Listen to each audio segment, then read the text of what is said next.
Hey everyone, welcome back to the channel. If you're new here, I'm Brian, and today we're talking about something super exciting. 5 beginner tips for using ChatGPT.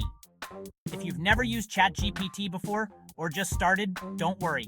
By the end of this video, you'll have a clear idea of how to use it effectively.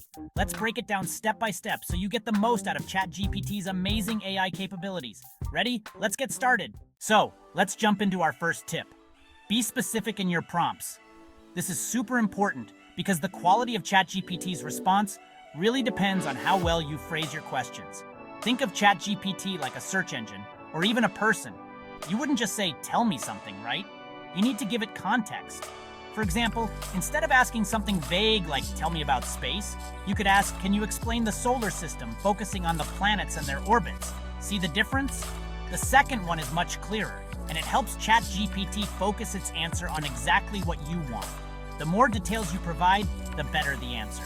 Be sure to include any specific instructions like keep it short or explain it as if I'm a beginner.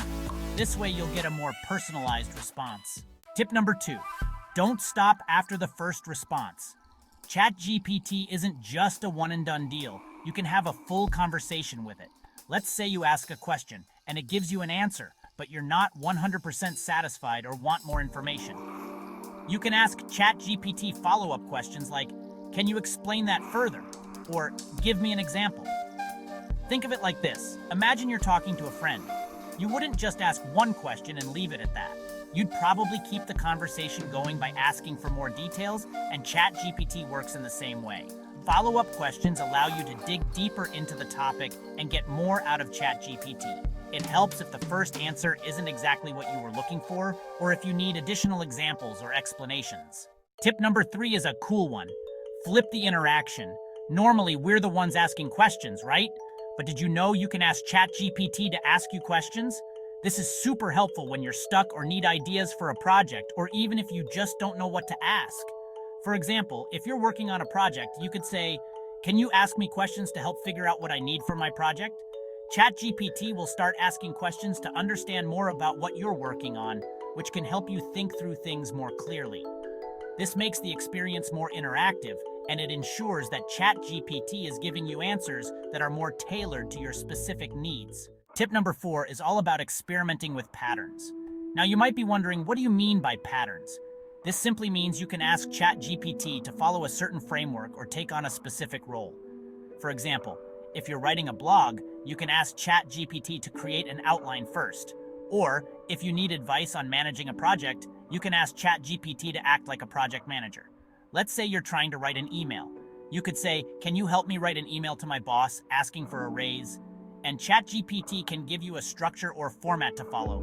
By giving it these roles or frameworks, you're guiding ChatGPT to produce more organized and specific responses, which can make your life a lot easier, especially if you're working on complex tasks. And finally, archive your useful chats. This tip is a game changer, especially if you're using ChatGPT for projects or tasks that require a lot of information. If ChatGPT gives you a great answer, did you know you can save that chat for later? This makes it super easy to come back and review any advice or insights that were particularly helpful. For example, if you're brainstorming ideas for a presentation and ChatGPT gives you a bunch of great suggestions, you can save that conversation and refer back to it when you're ready to start working on the presentation. Not only does this save you time, but it also helps you build a kind of reference library of all the great responses ChatGPT has given you over time. Comment below on topics you'd like to know more about. And that's it. Those are your 5 beginner tips to help you get started with ChatGPT. Just to recap: 1, be specific in your prompts. 2, don't be afraid to ask follow-up questions. 3, flip the interaction and let ChatGPT ask you questions. 4, use patterns and frameworks for more organized responses. And 5, don't forget to save your useful chats. If you found this video helpful, make sure to hit that like button and subscribe to the channel for more tips and tricks.